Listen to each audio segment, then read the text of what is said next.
லைட்டாக பீதியாக இருக்கு. ஹாய், எல்லாருக்குமே வணக்கம். தேங்க்யூ. ஸோ நிறைய பேருக்கு தேங்க்யூ சொல்லணும், அதனால மொத்தமாக தேங்க்யூன்னு சொல்லி முடிச்சிடுறேன். ஏன்னா சில பேரை விட்டுருவேன் நான். அதுக்கப்புறம் திரும்ப வந்து இப்போ 2-3 நாளாக இப்போதான் அடிச்சு விட்டாங்க, திரும்ப அடமலை மாதிரி திரும்ப போட்டு அடிக்க ஆரம்பிச்சிருவாங்க. அதனால எல்லாருக்குமே ரொம்ப ரொம்ப நன்றி. முக்கியமாக சொல்லணும்னா 2 பேருக்கு நான் ரொம்ப தேங்க் பண்ணணும். ஒன்று ஏஜிஎஸ் என்டர்டெயின்மெண்ட், அவங்க தான் வந்து இந்த வாய்ப்பை எங்களுக்கு கொடுத்தாங்க, எனக்கும் அஸ்வத்துக்கும். அவங்களுக்கு ஒரு பெரிய பெரிய நன்றி. இன்னொன்று அஸ்வத் ப்ரோ. அசோக் ப்ரோ எப்படின்னா, இது அவங்க எனக்கு தெரிஞ்சு அவர் ஒரு 20 இன்டர்வியூ கொடுத்தாங்க. அந்த 20 இன்டர்வியூலையும் இதை மறக்காம ரைம்ஸ் மாதிரி எல்லாத்துலயும் சொல்லிட்டாரு. அவருக்கு 2 lakhs சப்ஸ்கிரைபர் இருக்கும் போது நான் அவரை கொடுத்தேன் அப்படின்னு எல்லா இன்டர்வியூலையும் அவர் சொன்னாரு. அதனால உண்மையிலே ஒரு 2 lakhs சப்ஸ்கிரைபர் இருக்கும் போது கூப்பிட்டாரு. இன்னும் சொல்ல போனா நம்ம சேனல் ஆரம்பிச்சு 11வது சப்ஸ்கிரைபர் இந்த மனுஷன் தான் எங்களுக்கு. அதனால என்னைக்குமே அதை நாங்கள் மறக்க மாட்டோம். ஃபர்ஸ்ட் தடவை டார்லிங் கதை சொல்றதுக்காக ஆஃபீஸ் கூப்பிட்டாரு டார்லிங். போய் உட்கார்ந்தோன்னு என்னென்னமோ நிறைய பேசினாரு. ஆனா எனக்கு ஒண்ணுமே புரியல. சரி, okay, done, you are the right guy அப்படின்னாரு. சரி, ஓகே, அப்ப நான் செலக்டா அப்படின்னு கேட்டேன். செலக்ட் தான் போ அப்படின்னாரு. போய் அடுத்த நாள் இவனை கூப்பிட்டு வர சொன்னாரு. சரி, நமக்கு தான் ஒண்ணும் தெரியல, தமிழ் மீடியம்ல இருந்து வந்திருக்கோம், இவன் கொஞ்சம் நாலேஜான ஆள் தானே, அண்ணா யூனிவர்சிட்டியில படிச்சவனா, சரி இவனை கூப்பிட்டு போறேன். இவங்கிட்டே அந்த மனுஷன் அப்படிதான் பேசுறான். லைட் வரும், நீ இது பண்ணு இது பண்ணு இது பண்ணு. அவனுக்கு ஒண்ணும் புரியல. அதுக்கப்புறம் நாங்களே பிக்ஸ் ஆயிட்டோம். சரி, ஓகே, நம்ம ஒரு ஹாலிவுட் படத்துல நடிக்க போறோம் அப்படின்னு மாதிரி பிக்ஸ் ஆயிட்டோம். சரி, ஹாலிவுட் படம் நடிக்கிறதுக்கு போயிட்டு பார்த்தா ஹாலிவுட் கேமராமேனே எங்க இருக்காரு.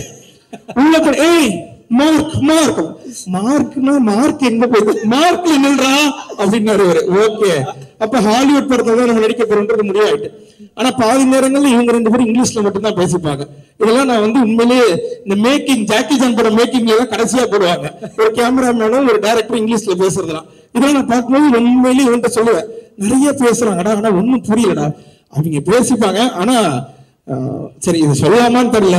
பல நேரங்கள்ல வந்து நிக்கேத்ல வந்து சார்ஜ் எடுத்துட்டாருன்னா எங்களுக்கு எல்லாம் பீதி ஆயிடும். அது நான் பரவாயில்ல, சில நேரத்துல பிரதீப் ப்ரோக்கே அது பீதி ஆயிடும். பீதி ஆயிடுச்சுன்னா அவர் கொஞ்ச நேரத்துல அவர் என்ன பேசுறாருன்னு அவருக்கு புரியாது. ஆனா அவருக்கு ஒரு மல்டி பர்சனாலிட்டி இருக்குன்றதை நான் கண்டுபிடிச்சிட்டோம். என்ன திடீர்னு ஒண்ணு பேசுவாரு, திட்டுவாரு, ஓகே டார்லிங் நல்லா பண்ணு அப்படின்ட்டு போயிடுவார். இப்ப இந்த மனுஷன் அதுக்கப்புறம் வந்து உங்களை இல்ல அவங்கள அப்படிம்பாங்க. சரி, அவங்களை வேற யாரையோ சொல்லியிருக்காரு அப்படின்னா அவங்ககிட்ட போய் சொல்லுவாரு, உங்களை இல்ல, நீங்க லைட் எல்லாம் கரெக்டா வச்சுக்கீங்க, இவனுங்களதான் சரியா நடிக்கல அப்படின்ட்டு போயிடுவாரு. சோ இந்த படம் உண்மையில ஆரம்பிச்சது ஒரு மாதிரி ஜாலியா ஆரம்பிச்சது, முடியும் போது ஏண்டா முடியுது அப்படின்னு இருந்தது. ஏன்னா 3 பேரும் நல்லா சோறு போட்டாங்க, சும்மா சொல்லக்கூடாது, டெய்லி கறி கஞ்சி, அவ்வளவு ஹாப்பியா இருந்தது. நம்ம ஆபீஸ்ல அப்படி ஒரு சோறு பண்ணணும்னு ஏஜிஎஸ் பார்த்து நாங்க பல தடவை உயர்ந்திருக்கோம். ஏன்னா இது திரும்பவும் சொல்லலாமான்னு தெரியல, பல வார்த்தைகள் டப் பண்ணி இது பண்ணி கட் பண்ணி பேசி எடிட் பண்ணி நானே பேச வேண்டியதா இருக்கு. ஏன்னா இதுக்கு முன்னாடி இந்த மனுஷன் வந்து இந்த படத்துல போடும்போது அஸ்வத் வந்து ரீஇன்ட்ரோடியூசிங் அப்படின்னு போட்டாரு. அதுக்கு முன்னாடி நாங்க ஒரு 2 படம் பண்ணோம், சொல்லக்கூடாது, நான் சொல்ல மாட்டேன் 2 பண்ணோம். அதுல வந்து இட்லி கேட்டா இட்லி இல்லைன்னுவாங்க, தோசை கேட்டா வீட்டுல இருந்து எடுத்துட்டு வர மாட்டேங்க. சோ இந்த மாதிரி பிரச்சனை இருக்கும்போது இங்க போன ஒரே நேரத்துல டார்லிங் சிக்கன் இருக்கு டார்லிங், மீன் இருக்கு டார்லிங், அதுக்கப்புறம் சில நேரத்துல பிரதீப் டயட் ஃபுட்னு எடுத்துட்டு வருவாங்க. ஆத்தாடி ஆத்தா, அதுல என்னென்னமோ இருக்கும் டார்லிங், ஓடுறது போடுறது பறக்கிறது தாவறது நிக்கிறது நீந்துறது எல்லாமே இருந்துச்சு அவருக்கு. ஆனா எனக்கு ஒரே ஒரு ஆதங்கம் மட்டும் இப்போ வரைக்கும் இருக்கு, இவ்வளவு திங்கிற 5 மணிக்கு உடம்பு மட்டும் உழவ மாட்டேன்ற ஆதங்கம். அப்படி என்ன நல்லா சாப்பிட கேட்பேன், சமோசா தானங்க, ஆமா, உருளைக்கிழங்கு சமோசா தானங்க, ஆமா, 4 திங்கிருக்கேன், அப்படியே இருக்கிறீங்களேங்க அப்படின்னு கேட்பேன். ஆனா தெரியல, அவர் வந்து ஒரு மாதிரி பாதி நேரங்கள் எங்களுக்கு குருவா இருந்தாரு, பாதி நேரங்கள்ல நல்ல ஃப்ரெண்டா இருந்தாரு. நான் அப்படியே வந்துடுறேன், 2-3 பேர் அப்புறம் ஸ்கிப் பண்ணிட்டு போயிடுவேன். அசோக் கூப்பிட்டு கதை சொன்னாரு. சொல்லிட்டு ஷூட்டுக்கு போனதுக்கு அப்புறம் அவர் சொன்ன கதை தான் இப்ப எடுக்கிறாரான்னு எனக்கு இவனுக்கும் பாதி நேரங்கள்ல சந்தேகம் இருக்கும். நம்மகிட்ட சொல்லும்போது வேற சொல்ல வேற எடுக்கிறாரா, அவர் என்ன எடுக்கிறாரோ அதை நடிப்போம், இதுக்கப்புறம் நமக்கு ஏதாவது வாய்ப்பு இருக்கான்னு கேட்டாங்க. எந்த வாய்ப்பும் இல்லை, அப்ப கிடைச்ச வாய்ப்பை யூஸ் பண்ணிப்போம் அப்படின்னு இது பண்ணதுதான். ஆனா எங்களை முழுமையா நம்பி எங்களை கூப்பிட்டதுக்கு அஸ்வத்துக்கு ரொம்ப ரொம்ப நன்றி. ஏன்னா அஸ்வத் வந்து ஃபர்ஸ்ட் கூப்பிடும் போது போல ஆரம்பிச்சோம், அப்புறம் வாடா போடா ஃப்ரெண்ட்ஸ் ஆனோம், மாமா மச்சான் ஆனோம். இப்ப என்ன மொழியில நாங்க 2 பேரும் பேசிக்கிறோம் எங்களுக்கே தெரியல. சில நேரங்கள்ல எடுத்தவனையே ஹலோக்கு முன்னாடி ஒரே ஒரு கெட்ட வார்த்தை பேசுறான், ஒத்த வார்த்தை, அதை சொல்லிதான் ஆரம்பிக்கிறானே. அப்படி ஒரு ஃப்ரெண்ட்ஸ் ஆயிட்டோம் நாங்க 2 பேரும். அப்படியே தாண்டி வந்தோம்னா ரவிக்குமார் சார் எல்லாம் பார்க்கும்போது உண்மையிலேயே பயமாவே இருக்கும் செட்ல. ஏன்னா நாங்க காம்பினேஷன்ல எங்களுக்கு நிறைய சீன் இருக்கு. சில நேரங்கள்ல சார் இப்படி நின்னாருன்னா அங்க நிக்க மாட்டோம், நாங்க 2 பேரும் ஓடிடுவோம். சரி அவங்க ஏதாவது சொல்லிடுவாங்க, சூப்பர் ஸ்டாரை வச்செல்லாம் படம் பண்ண வருவா அவரு, இப்படி எல்லாம் வர நாங்க பேசுவோம். சில நேரங்கள் அவர் காலையில ஒரு மாதிரியே மிமிக்ரி பண்றான்னு அவருக்கு முன்னாடி மிமிக்ரி எல்லாம் பண்ணி காமிச்சோம். ஆனா அவர் அதை கண்டுக்கவே இல்லை. நான் அதுக்காக இன்னைக்கு வரும்போது அர்ச்சனை சொன்னேன், மேலே ஏறி ஸ்டேஜ்ல ரஜினி சார் மிமிக்ரி பண்ணு, டக்குன்னு கூப்பிட்டு அடுத்தது ஏதாவது வாய்ப்பு கொடுப்பாருன்னு.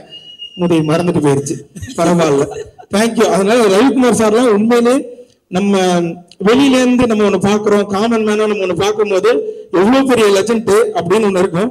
ஆனா இந்த படத்துல பார்க்கும்போது அப்படி இல்லவே இல்லை. ரொம்ப கூலா, ரொம்ப ஜாலியா எல்லார்ட்டையும் நல்லா பேசிட்டு இருந்தாங்க. பார்க்கும்போது உண்மையிலேயே பெருமையா இருந்தது. நான் எங்க அப்பாட்ட போன் பண்ணி சொன்னேன், அப்பா நீ என்ன படையப்பா படத்தை கூட்டு போனில்ல, ஆமா ஆமா அதோட டைரக்டர் எல்லாம் இருக்காருப்பா இங்க அப்படிலாம் சொன்னேன். எங்க அப்பா நம்ப மாட்டேன்ட்டாரு. அவர்கிட்ட நான் கடைசியா ஒரு போட்டோ எடுத்துக்கணும், இந்த ஸ்டேஜ் சாக்க வச்சு கேட்டுக்கிறேன், சார் எனக்கு ஒரு போட்டோ மட்டும் கொடுத்துருங்க. எங்க அப்பா இன்னமும் நம்பல, நான் படத்துல நடிக்கிறேன்னா நீ என்கிட்ட வீட்டை நடிக்கிறேன், அங்க போய் நடிக்கிறேன் அப்படின்னாரு. அவ்வளவுதான். இதுக்கப்புறம் Pradeep bro full jolly. College படம், காலேஜ்ல என்னென்னலாம் பண்ணக்கூடாதோ அதெல்லாம் நாங்கள் அந்த காலேஜில் பண்ணோம், ஜாலியாக இருந்தோம். நல்ல மனுஷன் உண்மையிலே, எந்த இதுவுமே இருக்கு, நான் அந்த ஸ்டார்டம்ல இருக்கேன், நான் ஹீரோ, இது மாதிரி எந்த இதுவுமே அவர் கிடையாது. அவர் டீம்ல ஒருத்தர எங்களை உள்ள போன அன்னைக்கே சேர்த்துக்கிட்டாரு. நிறைய விஷயங்கள் ஷேர் பண்றதா இருக்கட்டும், அவரு பண்ண ஷார்ட் பிலிம்ல ஆரம்பிச்சு இப்போ அவருக்கு நடக்கிற அவரோட கதைகள் வரைக்கும் எல்லாத்தையுமே எங்கள்கிட்ட சொல்லுவார். அதே மாதிரி எங்களுக்கு ஏதாவது ஒண்ணு, இது தலைவா, இது என்ன பண்ணலாம், இது என்ன பண்ணலாம்னா இதை இப்போ பண்ணிடாதீங்க, இது கரெக்டான குரோத்தா இருக்காது, இதை பண்ணதுக்கு அப்புறம் தான் நீங்க இதை பண்ணணும் இப்படின்ற மாதிரி எங்களுக்கு ஒரு பயனியரா நின்று, அது எங்களுக்கு முன்னாடி இருந்த ஒரு யூடியூபரா அவரை நாங்க ஃபீல் பண்ணோம். ஸோ ஒரு மூத்த யூடியூபர் எங்களுக்கு அடுத்தது அதை அவங்க கொடுத்தாங்க. மித்தபடி எனக்கு இங்க இன்னைக்கு தான் நிறைய பேர்த்த பார்த்தேன், அதனால எனக்கு பாதி பேர்த்த தெரியாது. இதுக்கெல்லாம் இவங்க எல்லாருக்குமே ரொம்ப நன்றி.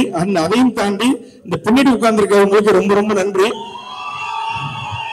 தேங்க்யூ. நீங்க வீடியோ பாத்தீங்க, அந்த வீடியோ மூலமா கொஞ்சமா ஏதோ பேர் கிடைச்சது, அந்த பேர் எடுத்துட்டு வந்து இன்னைக்கு இந்த இடத்துல நிக்கிறோம்.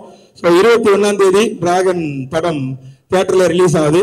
எப்படி யூடியூப்ல பாத்தீங்களோ அதே மாதிரியே தியேட்டர்லயுமே வந்து இந்த படத்தை பார்த்துட்டு கண்டிப்பா உங்களுக்கு எல்லாருக்கும் பிடிக்கும், சப்போர்ட் பண்ணீங்கன்னு நினைக்கிறேன். நன்றி, தேங்க்யூ டார்லிங்.